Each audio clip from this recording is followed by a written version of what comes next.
करते हैं अल्लाह के बाबरकत नाम से, जो बड़ा मेहरबान और निहायत रहम वाला है।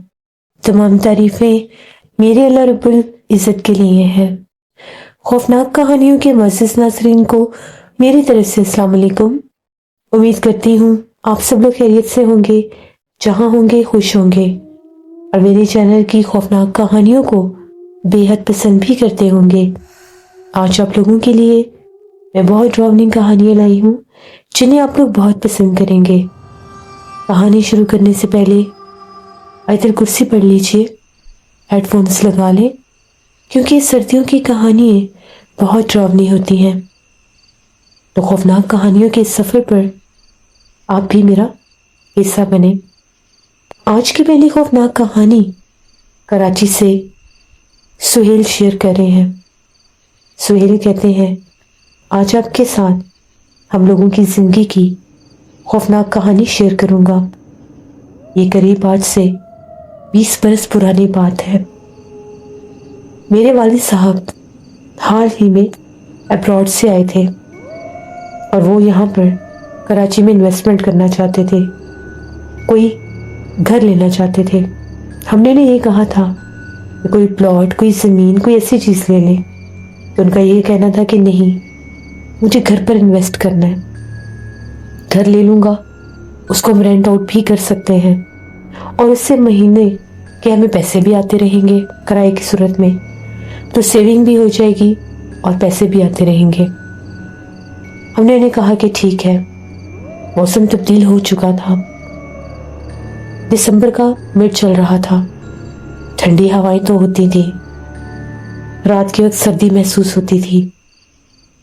अब्बू के कुछ दोस्त थे, पुराने दोस्त, जो कुछ ऐसे प्रोजेक्ट्स पर काम करते थे जिनमें बहुत अच्छे घर भी होते थे, अच्छे प्रपोजल उनके पास होते थे।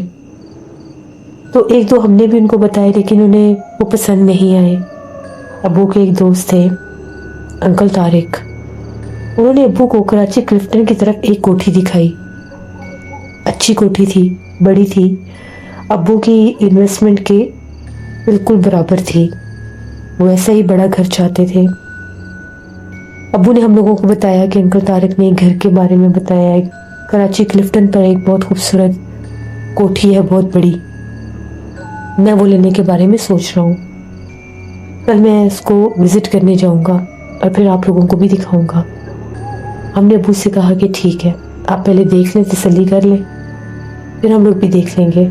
अगले दिन अब्बू अंकल तारिक के साथ क्लिफ्टन कोठी पर चले गए। जाकर देखा, वहाँ पर उन्हें जगह अच्छी लगी थी। वो बिल्कुल सेपरेट, उसके साथ कोई और फिलहाल घर नहीं था, थोड़े फासले पर थे, लेकिन वो उसका स्टाइल ऐसा था कि दोनों साइडों से सड़क दिखती थी। सेंटर में वो एक कोठी थी, उसकी बैक साइड पर फिर 2-3 ऐसे बनी हुई थी। दरख्त भी थे जैसे उसके आसपास, थी पुरानी कंस्ट्रक्शन की। अब्बू को पसंद आई। अब्बू ने कहा कि ठीक है, मैं इसको लूँगा। शाम के वक्त कहीं अब्बू घर आए, थोड़ी सी उनकी तबीयत ठीक नहीं थी, उनका सर भारी हुआ था, सर में दर्द भी बहुत ज़्यादा था। तो मैंने कहा कि आप गए तो बिल्कुल ठीक थे, क्या हुआ आपको? तो कहने लगे कि बस दिन भर बाहर रहा हूँ, घर भी देख कर आया हूँ नया, तो मुझे बहुत पसंद आया है और मेरा इरादा है कि मैं ले लूँ। एक दफ़ा कल तुम लोगों को भी दिखा देता हूँ। अम्मी ने कहा ठीक है। अम्मी ने हमें भी बताया, वो खाना खाकर सो गए। रात को अम्मी कहती हैं कि एक दो दफ़ा अब्बू सोए हुए ऐसे जैसे बोले कि जैसे वो डर रहे हैं किसी चीज़ से। तो जब अम्मी ने देखा तो वो उनके माथे पर पसीना भी आया हुआ था। अम्मी ने उन्हें जगाया तो वो कहने लगे कि नहीं, बस कुछ नहीं, शायद मैं नींद में था, मैंने कुछ ख्वाब देखा। अम्मी ने पानी वगैरह पिलाया। मैं थोड़ी परेशान हो गई कि जब से ये उस कोठी से होकर आए, इनकी तबीयत ठीक नहीं है, लेकिन अगर उनको कहते तो शायद वो ना मानते। अगले दिन हस्बे मामूल सब जागे, नाश्ता वगैरह किया। अब्बू को थोड़ा बुखार था, लेकिन वो कहते कि चलो आज शाम को जाकर हम लोग कोठी देख कर आते हैं। अब्बू ने अंकल तारुक को फ़ोन किया। हम लोग पूरी फैमिली कराची क्लिफ्टन के लिए निकल पड़े। वहाँ पर पहुँचे। कोठी खासी खूबसूरत थी, बड़ी भी थी, लेकिन थी पुराने ज़माने की बनी हुई। उस स्टाइल में भी वो खूबसूरत लग रही थी। गाड़ी पार्क की, अंकल तारिक भी मौजूद थे। वहाँ पर हम लोग दाखिल हुए। बहुत बड़ी कोठी थी, आगे लॉन भी था। वो पुराने ज़माने के पिलर्स वाला जैसे बरामदा, कार पोर्च, फिर एक बड़ा सा दरवाज़ा और अंदर सारे घर की वही कंस्ट्रक्शन। सब घर देख रहे थे तो मैं सीढ़ी चढ़ता हुआ ऊपर चला गया। ऊपर 5 कमरे थे, ऐसे गोलाई में बने हुए थे। बड़े बड़े कमरे थे, खासी बड़ी कोठी थी, खासी बड़ी जगह पर बनी हुई थी। एकदम से मुझे ऐसा महसूस हुआ जैसे एक कमरे के अंदर कोई हलचल हुई है। हलचल आप ऐसे कह लेंगे जैसे कोई आहट, कोई आवाज़, यानी वो ऊपर से मुझे आई। मेरे जहन में यह आया कि शायद अंदर कोई बिल्ली ना बंद हो तो देख लेना चाहिए। मैं फौरन से आगे बढ़ा। कमरों के दरवाजे अनलॉक थे, जगह खाली थी, कहीं कहीं कुछ पर्दे वगैरह लगे हुए थे, फर्नीचर वगैरह नहीं था। मैंने जो ही दरवाज़ा खोला, मैंने वाज़े तौर पर देखा कोई औरत थी, सुर्ख लिबास वाली। कमरे में अटैच वॉशरूम था, औरत उसके अंदर गई। मेरी आंखों का धोखा नहीं है, बाहर का जो टीवी लॉन्च था उसकी रोशनी अंदर जा रही थी। उस रोशनी में वो औरत मेरे सामने बाथरूम के अंदर गई। मैं झट से पीछे हटा। मैंने अप्पू को आवाज़ दी, अंकल तारिक को आवाज़ दी, सबको आवाज़ें दी। सब ऊपर आए। मैंने कहा कि यहाँ से एक औरत बाथरूम में गई है। वो कहने लगी क्या बात कर रहे हो, घर खाली है, हमने आकर खोला, तुम कैसे कह रहे हो। मैंने कहा मेरा यकीन करें, मैंने भी देखा यहाँ से एक औरत बाथरूम में गई है। अंकल तारिक ने कमरे की लाइट्स ऑन की, जाकर बाथरूम का दरवाज़ा खोला, कोई भी नहीं था। अंकल ने कहा बेटा तुम्हें वहम हुआ, यहाँ तो कोई भी नहीं है। जैसे फर्श पर नज़र पड़ी, नंगे पैरों के निशान थे, और वो नंगे पैरों के निशान ऐसे थे, कमरे में दरवाजे के पीछे दीवार के साथ साथ साथ जैसे कोई चल कर बाथरूम तक गया। सेंटर से सारा कमरा खाली था। मैंने कहा कि ये पैरों के निशान देखे, अगर यहाँ पर कोई नहीं था तो ये पैरों के निशान कहाँ से आए। और आपके निशान सेंटर में, सेंटर में कोई निशान नहीं है। सबने इस चीज़ पर गौर भी किया, और वो जो पैरों के निशान थे पतले थे, बारीक थे, किसी लड़की के पैरों के निशान लग रहे थे। अम्मी कहने लगी तुम्हें वहम हुआ है सुहेल, कुछ भी नहीं है, आ जाओ इधर। मैंने कहा कि ठीक है, वहम ही होगा, फिर शायद मेरा ही वहम हो। कोई मानने के लिए तैयार नहीं था। अब्बू ने अंकल से कहकर डील फाइनल कर दी। मेरा दिल नहीं था, मैंने मना भी किया कि अब्बू ज़रा सोच ले, इतनी जल्दबाजी क्या है। वो कहते थे नहीं, ये घर लेना ही लेना, बस अब मुझे पसंद आ गया, अब लेना ही लेना। खैर वो घर फाइनल हो गया जी। अब हम लोग जिस घर में रहते थे, वो घर जो था वो उस जितना बड़ा तो नहीं था, लेकिन इतना छोटा भी नहीं था। अबू ने कहा क्यों ना हम लोग नए घर में शिफ्ट हो जाते हैं, इसको हम लोग रेंट आउट कर देते हैं, क्योंकि उसका रेंट बहुत ज़्यादा होगा, पता नहीं कोई ले ना ले, तो इसका जो रेंट हमें मिलता रहेगा। और ये है भी जैसे ऐसे लोकेशन पर नाज़िमाबाद में, तो यहाँ पर हर कोई हंसकर मकान ले लेगा। अम्मी ने कहा कि ठीक है, अगर आपका इरादा है तो ऐसे ही कर लें। अब्बू ने बातचीत शुरू की। सर्दी होती थी उन दिनों में, जैसे कि मैंने बताया। Within 1 week to 10 days हम लोग उस घर में शिफ्ट हो गए, नए घर में। अब वहाँ पर ये सिस्टम था कि ऊपर वाले जो 5 बेडरूम्स थे, उनमें से 2 बेडरूम्स को गेस्ट रूम बना दिया गया, एक को जैसे स्टोर रूम बना दिया गया, छत का सामान वगैरह रखने के लिए। 2 कमरों में अम्मी ने वैसे सामान जोड़ दिया। हम लोगों की फैमिली इतनी बड़ी नहीं थी, हम 2 भाई और 2 बहनें थे। मेरी बहनों ने कहा कि हमें ऊपर वाला कमरा लेना है। अम्मी ने कहा कि ठीक है। उन लोगों ने टेरेस वाला रूम ले लिया। मेरा रूम नीचे ही था, स्टेयर्स के पास। वो लोग बहुत खुश थी, घर बहुत बड़ा था, लॉन वाला था, ये वो बहुत खुश थी। वो भी बहुत खुश थे। दिन भर बाहर निकलना, ग्रीनरी को देखना, धूप में रहना, इस चीज़ को लेके सब एक्साइटेड थे। घर खासा बड़ा था, हम लोगों के रिलेटिव्स आने लग गए, देखने लग गए। सबने अब्बू को फोर्स किया कि हमें तो आपने इतना बड़ा घर लिया है, हमें तो पार्टी दे। अब्बू ने कहा कि ठीक है, हम लोग एक अपनी पूरी फैमिली का गेट टुगेदर करेंगे, जिसमें पहले अब्बू ने कहा कि मेरे चाचू लोगों की फैमिली, ताया अब्बू की फैमिली, मेरे फुप्पो लोग होंगे, यानी ददियाल वाली साइड की पहले होगी दावत, और फिर अगली दावत जो ननिहाल वाले हैं मामू लोग, उनकी होगी। अम्मी ने कहा ठीक है। वहाँ पर हम लोगों को शिफ्ट हुए हुए भी 5-6 दिन हो गए थे, सामान सेट हो गए। जब वहाँ पर हम लोग शिफ्ट हुए उन दिनों में सब ठीक था, कोई ख़ास मसला नहीं हुआ। हाँ, आवाज़ें आती थी परिंदों की, बिल्लियों की, ये वो, लेकिन और इसके अलावा कुछ ख़ास महसूस नहीं हुआ। जिस दिन हम लोगों के घर में पार्टी थी, बहुत मेहमान आए हुए थे, हम लोगों के रिलेटिव्स आए हुए थे। मेरी पप्पू ने कहा कि हम लोगों ने रात इधर ही रुकना है, तो अब्बू ने कहा कि ठीक है, गेस्ट रूम ऊपर है, आप लोग रुक जाएं। मेरी सिस्टर्स भी ऊपर ही सोती थी, उनको भी कुछ नहीं हुआ, हालांकि वो भी नहीं डरी। अब गेस्ट रूम वही था जहाँ पर मैंने औरत को देखा था, वो और उसके साथ वाला रूम, ये 2 रूम गेस्ट रूम थे। फुप्पो लोग जो थे उसी कमरे में सोए, जिस कमरे में मैंने उस मखलूक को देखा था। मेरी बहनों का रूम टेरेस वाला था, ये बिल्कुल स्टेयर्स पर चढ़ते साथ साथ वाला रूम बनता था। सब बहुत खुश थे, खाना वगैरह खाया, बाहर लॉन में बैठे, बॉन फायर किया।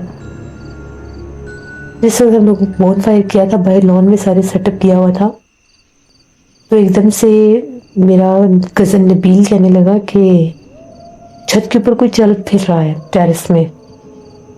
हम लोगों ने देखा, वहाँ कोई भी नहीं था। उसने कहा कि मैंने 2-3 बार देखा जैसे कोई वहाँ से चलकर ग्रिल तक आता है फिर पीछे हो जाता है। ऊपर कौन है, वो बार बार उधर देख रहा था। हमने से कहा कि कोई भी नहीं है, पूरी फैमिली तो इधर ही है, तुम्हें किसने कहा कि ऊपर कोई है? कहता अच्छा, शायद फिर कोई मुलाजमा ना हो ये वो। तो वो कहता कि नहीं, मैंने खुद देखा, कोई औरत है, खुले बाल है, बार बार ग्रिल पर जैसे कोई आता है और फिर पीछे हट जाता है। 1-2 बार हम लोगों ने भी देखा, हमें कुछ नजर नहीं आया।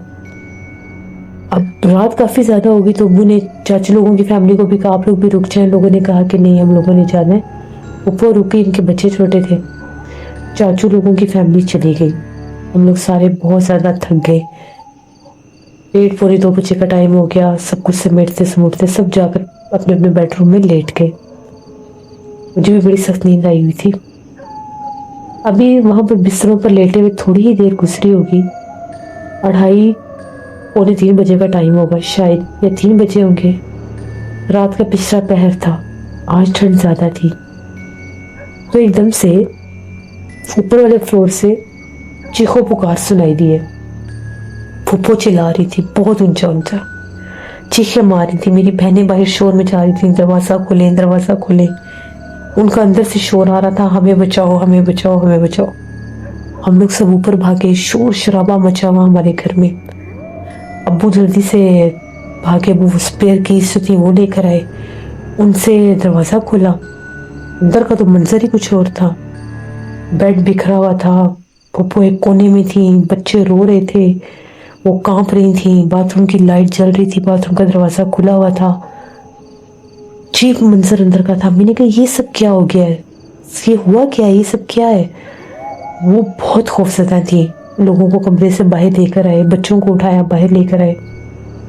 पप्पू कहती हैं जिस टाइम हम लोग आकर लेटे हैं, यहाँ पर बच्चे सो रहे थे और इस तरफ मैं थी, मेरी भी आंख लग गई। एकदम से बाथरूम का दरवाज़ा खुला। उनकी नींद बहुत कच्ची थी, बच्चे छोटे थे, तो वो समझती थी कि बच्चे उठकर खुद बाथरूम में ना चले जाए। जैसे उनकी आंख खुली, कहती हैं बाथरूम से एक औरत बाहर निकली, सुर्ख रंग के लिबास में, बहुत ज़्यादा जला हुआ चेहरा था, डरावना चेहरा था।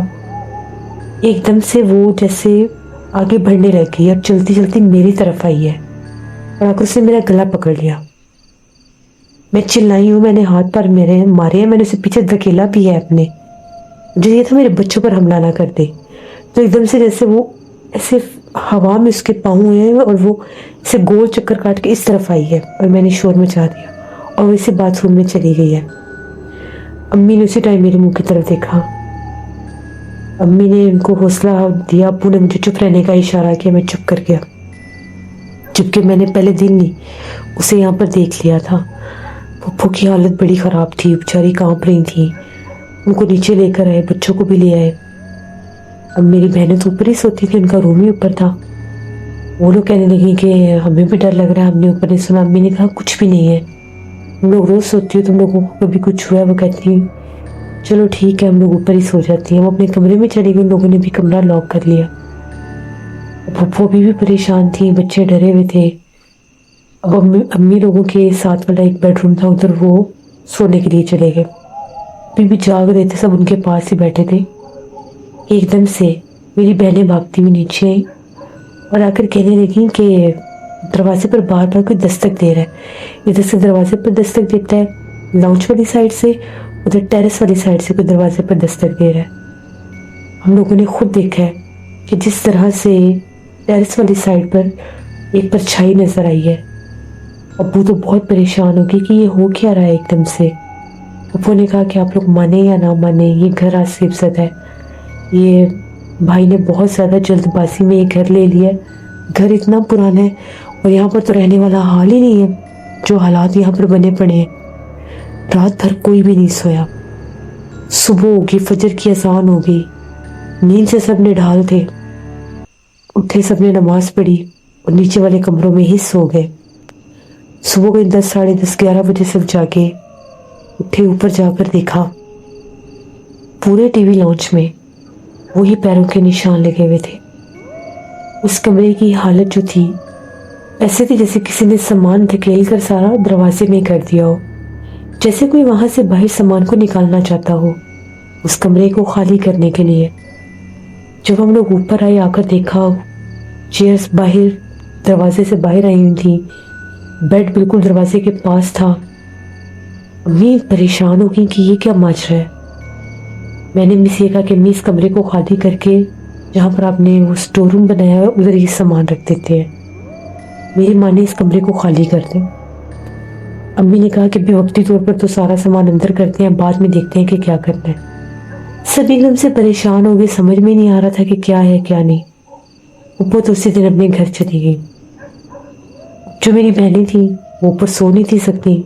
जैसे ही आधी रात का टाइम होता, वो औरत जो थी, सुर्ख लिबास वाली मखलूक जो थी, उनको तंग करती थी।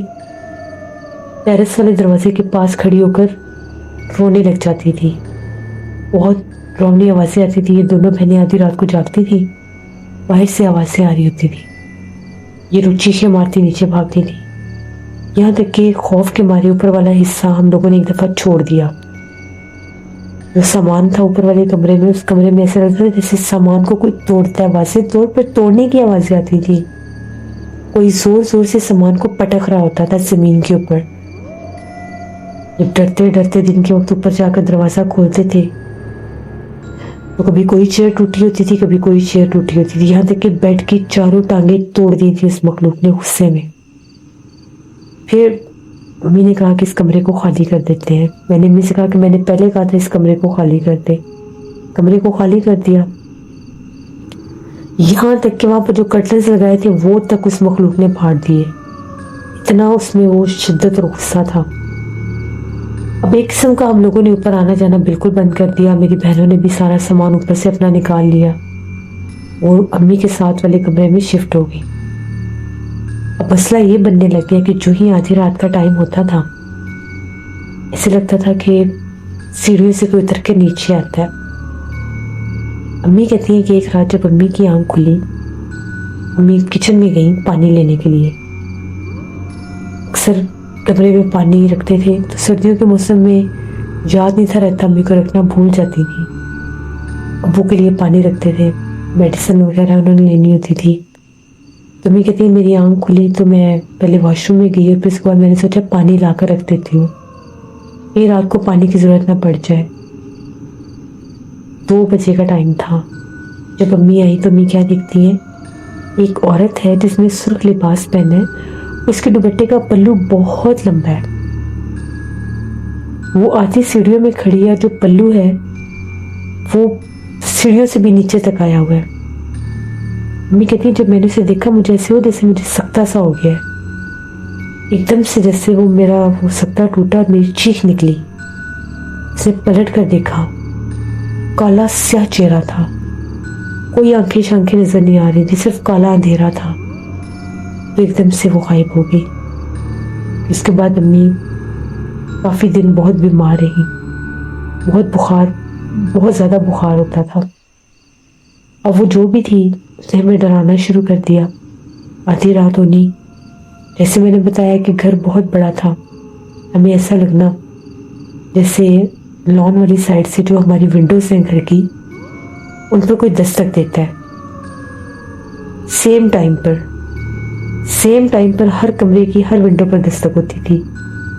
लोग जाग जाते थे, कोई खौफ के मारे बोलता नहीं था, आवाजें देती थी, पुकारती थी। कभी मेरा नाम लेना किसी ने, कभी मेरी किसी बहन का नाम ले लेना। रात के वक्त वो लाल जोड़े वाली पूरे घर में घूमती फिरती महसूस होती थी। इसके बाद ये हुआ कि अब्बू के एक कज़न थे, उन लोगों ने इंग्लैंड से आना था। उन लोगों ने अब्बू को फ़ोन किया कि हम लोग आ रहे हैं, तो हम लोगों ने आपकी तरफ स्टे करना है। अब्बू बड़े परेशान हो गए कि अब क्या करें, ऊपर वाले हिस्से में तो कोई ठहर ही नहीं सकता, तो गेस्ट कहाँ पर रहेंगे। अम्मी ने कहा कि हो सकता है मेहमान है, जहाँ पर मेरी दोनों बहनों का रूम था उसको सेट कर देते हैं, खोल देते हैं, शायद इस बहाने वो मखलूक भी चली जाए जब ऊपर वाले हिस्से में आना जाना होगा। तो अब्बू ने कहा कि किसी के आगे कोई नाम नहीं लेना कि यहाँ पर हमें कोई चीज़ डराती है या यहाँ पर कुछ असरात है। मेहमान आ रहे हैं, कुछ दिन रहेंगे, वो चले जाएंगे। हम लोगों ने कहा कि ठीक है। वो रात भर हमें तंग करती थी, सोने नहीं देती थी, आवाज़ें देना, पुकारना, अपने होने का एहसास दिलाना। तो हम लोग तो यूज्ड टू हो चुके थे कि हम लोग कमरों से बाहर नहीं निकलते थे। हमें पता था कि बाहर कोई डरा रहा है, कोई आवाज़ें दे रहा है। अब जब हम लोगों के घर मेहमान आए, उन लोगों को आदत थी बहुत लेट सोने की, ऊपर बैठकर बातें करना, सबको जगाए रखना। हम लोग सारे उनके कमरे में बैठकर उनसे बातें कर रहे थे। हम लोग उनको कहते थे कि नीचे आ जाओ आप लोग, हम सारे इधर बैठते हैं। वो कहते थे नहीं, ऊपर हम लोगों वाले बेडरूम में बैठे। अब्बू से भी उनकी बड़ी दोस्ती थी, अच्छी सलाम दुआ थी। अब्बू के कज़न थे, शुरू से हमारे पास ही वो लोग स्टे करते थे, उनकी बेटियां भी थी। तो हम लोग सारे बैठे बातें कर रहे थे। एकदम से उस कमरे का दरवाज़ा बहुत जोर से खुद ब खुद खुल गया। हम लोग तो एक दफ़ा डर गए कि ये क्या। वो आंटी भी कहने लगी ये दरवाज़ा कैसे खुल गया। तो अम्मी ने कहा कि शायद हवा से ना खुल गया हो। तो वो कहती है नहीं, बाहर तो इतनी हवा नहीं चल रही। अभी ऐसा लगा जिस तरह से बाहर कोई कांच की चीज़ टूटी है। हम लोग सारे उठे, बाहर जाकर देखा तो हम लोगों ने एक वॉल क्लॉक लगाया हुआ था वहाँ पर ऊपर टीवी लॉन्च में, वो ज़मीन पर गिरा पड़ा था, टूटा हुआ था। वो कैसे गिरा, किसने गिराया, हम लोग तो जानते थे, लेकिन इन लोगों के लिए ये चीज़ें नहीं थी। अम्मी ने कहा कि रात बहुत हो गई है, मुझे लगता है अब सोना चाहिए, आप लोग भी थके हुए रेस्ट करें। उन लोगों ने कहा कि ठीक है। 1:30-2 बजे हम लोग नीचे आए। अम्मी ने कहा कि सुबह ये सारा यहाँ से कांच उठाएंगे, अभी साइड पर कर देते हैं। अम्मी ने मेरी बहन से कहा, उसने वो झाड़ू वगैरह से कांच एक साइड पर कर दिया।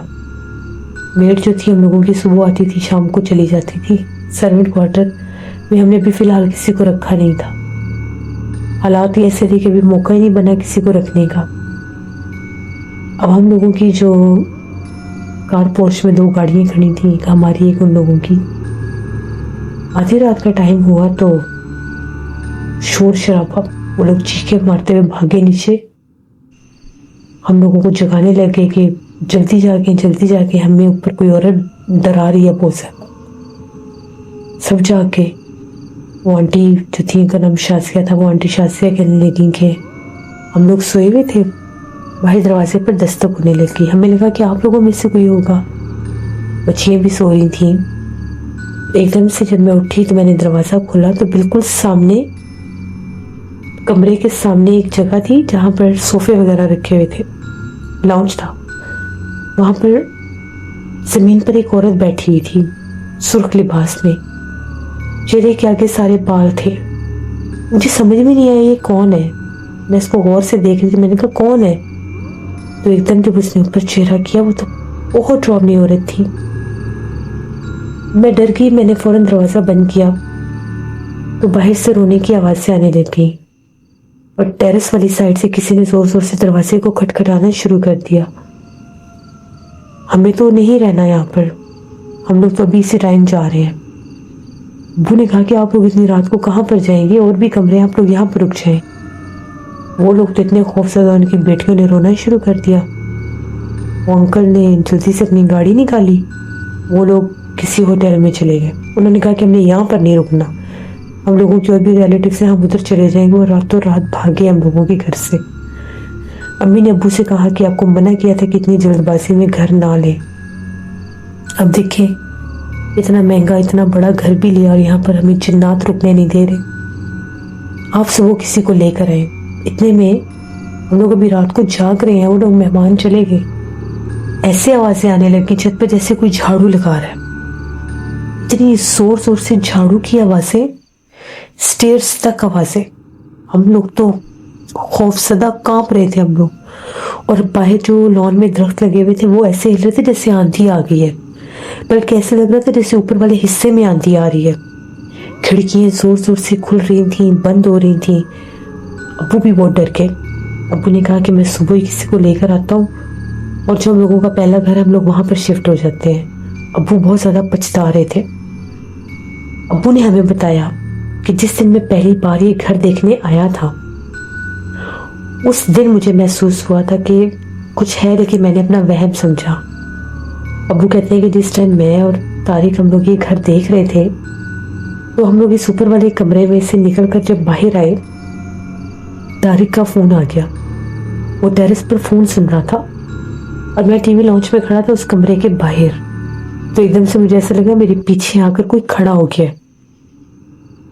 जो कोई भी था बिल्कुल मेरे पीछे खड़ा था। जो ही मैंने पलट कर देखा तो एक वजूद मुझे नजर आया था, लेकिन वो फौरन गायब हो गया। इतने में तारिक अंदर आ गया तो मुझे लगा कि शायद सामने शीशा लगा हुआ तो इसी का रिफ्लेक्शन होगा। लेकिन मेरी तबीयत भी खराब हो गई थी उसी टाइम। मुझे नहीं पता था कि जिन्नात इस तरह से अपना आप जाहिर करते हैं। मैं इतना ज्यादा यकीन नहीं करता था इन पर। हाँ, ये जरूर मानता था कि जिन्नात होते हैं, लेकिन इस तरह से अपना आप जाहिर करते हैं ये मुझे नहीं पता था। अब ऊपर तो वो बुरा हाल, हम लोग आयतुल कुर्सी पढ़ रहे थे, हम लोग सारे एक कमरे में थे। हमारी जिंदगी का पहला ऐसा घर था कि जहाँ पर हम लोग सारे खौफ के मारे एक कमरे में थे, वरना शुरू से हमेशा हम लोगों के सबके सेपरेट रूम ही होते थे। और कभी हम लोगों के साथ ये हादसा जिन्नात वाला हुआ ही नहीं था। पहली बार हुआ और पहली बार ही उसने हमें बहुत ज्यादा डरा दिया। उस कमरे में कुरान पाक था। अल्हम्दुलिल्लाह कुरान पाक हमने अपने पास रखा तो ऐसा लगा जैसे वो जो तूफान बौछार सा आया हुआ वो थम गया। हमें ऐसा लग रहा था जैसे लॉन के दरख्त तक भी उखड़ जाएंगे, इतनी आवाजें थी ऊंची हवा की। अल्लाह का शुक्र हुआ सुबह कहीं हुई। दिन के वक्त इतना बुरे हालात नहीं थे। जो रात के वक्त तो एक मंजर ही अजीब हो जाता था वहां। जितनी बड़ी वो कोठी थी, रात के वक्त तो ऐसा लगता था जैसे कोई भूत बंगला है, जैसे वहां पर बेतहाशा जिन्नात है और वो बहुत ज्यादा है, वो कम नहीं है। सुबह जब हम लोग बाहर निकले तो देखा कि हम लोगों का जो नीचे वाला टीवी लॉन्च था उसमें मिट्टी पड़ी हुई थी, जैसे सूखी मिट्टी होती है, खुश्क, जैसे डस्ट है, जैसे वाज़े तौर पर आंधी आती है और इसके बाद मिट्टी सी बन जाती है। बाहर निकल कर देखा तो दरख्त बिल्कुल ठीक थे। टीवी उसके हमारे लॉन में जो चेयर्स पड़ी थी, एक दो चेयर्स उल्टी हुई थी। दरख्त ना कोई उखड़ा ना कोई टूटा, लेकिन मिट्टी हर तरफ बिखरी हुई थी। आसपास के हालात ऐसे बिल्कुल भी नहीं थे कि कोई आंधी तूफान आया है। सिर्फ ऐसे लग रहा था कि जो कुछ भी हुआ वहीं पर हुआ है। अब्बू ने नाश्ता वगैरह किया, अंकल तारिक से बात की, उन्हें सारे हालात बताए। वो बेचारे भी बड़े परेशान। कई कह रहे थे कि मुझे तो एक डीलर ने बताया था, उस डीलर से मैंने पहले भी 2-3 दफ़ा बड़ी अच्छी प्रॉपर्टीज खरीदी भी है और लोगों को भी लेकर दी है। मैं तो सोच भी नहीं सकता था कि वो कोई ऐसी जगह बताएगा या दिखाएगा। अंकल ने कहा कि मैं एक आमिर को जानता हूँ तो मैं उनको लेकर आप लोगों की तरफ आ जाता हूँ। अंकल कहीं सर से पहले अंकल उन आमिर को लेकर आ गए। वो एक दरमियानी एज के आमिल थे। जब वो वहाँ पर कोठी में उन्होंने कदम रखा, उन्होंने ये कहा, बहुत ज़्यादा सख्त और बहुत ज़्यादा नुकसान पहुंचाने वाली मखलूक है इस घर में। जो ही वो अंदर दाखिल हुए, उन्होंने पढ़ाई की, तो पूरे घर में से एक अजीब सी बदबू आने लग गई। इतनी अजीब और तेज स्मेल थी कि बर्दाश्त नहीं हो रही थी। जहाँ जहाँ पढ़ाई कर रहे थे, वहाँ वहाँ से वो स्मेल आना शुरू हो गई। ऊपर वाले हिस्से में गए, ऊपर वाले हिस्से में उन्होंने हमें आने से मना कर दिया, अब्बू को मना कर दिया, अंकल तारिक को मना कर दिया, अकेले ऊपर गए। ऊपर जब जाकर उन्होंने पढ़ाई शुरू की, तो वो बहुत ऊंचा बोल भी रहे थे, जैसे किसी के साथ लड़ रहे हैं, जैसे किसी को डांट रहे हैं। हम लोग तो बंद आवाजें सुन सुनकर खौफज़दा। तभी ऊपर से कांच टूटने की आवाज आई। वो तेजी से नीचे उतरे और कहने लगे कि मुझे एक छुरी और एक कोई ताला वगैरह दो। अब्बू ने जल्दी से ताला दिया, अम्मी ने छुरी दी। वो लेकर ऊपर गए। ऊपर जाकर उन्होंने सीढ़ियों के किनारे के ऊपर ताला और छुरी रख दिया और एक काले रंग की किसी चीज के साथ लाइन लगा दी और 5 मिनट खड़े होकर वहां पर पढ़ाई की और नीचे उतर आए और कहने लगे, इस घर में एक चुड़ैल है, पिछल पैरी चुड़ैल है, जो दुल्हन के रूप में यहाँ पर रहती है और इस घर में वो किसी को आबाद नहीं होने देगी, जानी नुकसान दे देगी। यहाँ पर कोई आबाद नहीं हो सकता। उसने ऊपर वाले हिस्से में अपना जाहिर किया है। उसने पूरी जो सामने वाली खिड़की है वो तोड़ दी है। मुझे उसके आसार महसूस हो रहे थे। एक काले रंग की परछाई शीशे वाली खिड़की के ऊपर नमूदार हुई जब मैं पढ़ाई कर रहा था। तभी उसने जोर जोर से उस खिड़की को हिलाना शुरू कर दिया। जो ही मैंने पढ़ाई ज्यादा की, मैंने उसको मना किया कि मत करो, यहाँ से निकल जाओ। उसने गुस्से में वो खिड़की तोड़ दी और अगर मैं ये छुरी और ताला ऊपर ना रखता तो शायद वो हमलावर हो जाती, मुझे भी नुकसान देती और आप लोगों को भी नुकसान देती। उनका ये कहना था कि जितनी जल्दी होता है इस घर को छोड़ दे, इसकी खूबसूरती पर और इसके इतने बड़े होने पर मत जाए। ये जानी नुकसान देने वाली मखलूक है। जिस घर में भी, जिस जगह पर भी दुल्हन के रूप में जो चुड़ैल आफत पिछल पैरी रहती है, इतनी जालिम होती है कि वो जानी नुकसान देने वाली होती है। मैं तो हैरान हूँ जो इतने दिन आप लोग इस मखलूक को सहते रहे हैं। इसको सहना आसान नहीं है। उसके बाद अब्बू भी बड़े परेशान हो गए। अब्बू ने जहाँ वो घर रेंट आउट किया हुआ था, उनको ये कहा कि आपके पास 10 दिन है, हमें घर अर्जेंट चाहिए, आप हमारा घर छोड़ दें। अब ये तो रूल में भी नहीं था कि 1 महीना पहले नोटिस देना पड़ता है, लेकिन हम मजबूर थे। हम लोग क्या करते। वो पढ़े लिखे लोग थे, अच्छी फैमिली थी, छोटी सी फैमिली थी उनकी। उन लोगों ने कहा कि ठीक है। उन लोगों ने भी घर ढूंढना शुरू कर दिया। अब हम लोग इंतजार में थे। 1-2 आमिल को इस दौरान और भी लाया गया, वो भी भाग गए। उनका ये कहना था कि हम इसको कंट्रोल नहीं कर सकते, ये बड़ी सख्त मखलूक है, अगर हम इसको रोकेंगे, इसको निकालने की कोशिश करेंगे तो ये हमें जानी नुकसान दे देगी। और इस जगह के ऊपर कोई ऐसा काम हुआ है जिसकी वजह से ये यहाँ पर हावी है। अब वो हमें कैसे पता चलता? बड़ी पुरानी वो जगह बनी हुई थी, वहाँ पर ऐसा किसी ने क्या किया जो वहाँ पर हावी हुई। जिस दौरान हमें घर नहीं मिलते थे और जब भी कोई आमिल होकर उस घर से जाता था, उसके बाद उसका रद्द-ए-अमल और सख्त हो जाता था। कभी रात को ऐसी आवाजें आना जैसे बाहर सीढ़ियों में और हम लोगों के टीवी लॉन्च में बहुत सी औरतें बोल रही हैं, जबकि हम लोग सारे एक ही कमरे में होते थे। कमरे बहुत बड़े बड़े थे। हम लोगों ने सोफे निकाल कर वहां पर भी सिंगल बेड डाल दिए। ये जैसे कैसे करके हम लोग एक कमरे में ही रहेंगे। हालात हमारे इतने ख़राब थे, पर्दे शर्दे हम लोगों ने उतार दिए कि हम लोगों ने यहाँ पर रहना नहीं है। तो बाहर से ऐसी आवाज़ें आती थी जैसे बहुत सी औरतें बैठी बातें कर रही हैं। हिम्मत तो होती नहीं थी कि हम लोग बाहर निकल कर देख सके, इतना वो डराती थी। जिस टाइम भी कोई बाहर निकलता था रात के बाद, चाहे 8 बजे, 9 बजे, 10 बजे, यानी जब बिल्कुल अंधेरा छा जाता था, ईशा के बाद वो अपना आप जाहिर करने लग जाती थी। 2-3 बार जैसे लॉन में भी वो नजर आई, दरख्तों के दरमियान में खड़ी हुई। फिर हम लोगों ने अल्लाह का शुक्र है 8वें दिन वो घर हमारा अपना खाली हो गया, दोबारा से शिफ्टिंग की उस घर में। उस घर में आकर हमने सुकून का सांस लिया। वो इतना बड़ा घर जो था हमारे लिए एक अजाब बना हुआ था कि जहाँ पर हम लोग सुकून की नींद नहीं सो सकते थे, जहाँ पर हम लोग एक लम्हा सुकून से चैन का नहीं से गुजार सकते थे चैन से। अब्बू बड़े पछताए कि मेरे से गलती हुई, मैंने इतनी ज़्यादा मेरी अमाउंट थी जो मैंने इन्वेस्ट कर दी उस घर पे, और वहाँ पर इतने असरार थे। अम्मी ने कहा कि आपको कहा था कि इतनी जल्दबाजी ना करें, लेकिन बस जो होना था चले, जानी नुकसान किसी का नहीं हुआ, अल्लाह का शुक्र है हम लोग बच गए हैं।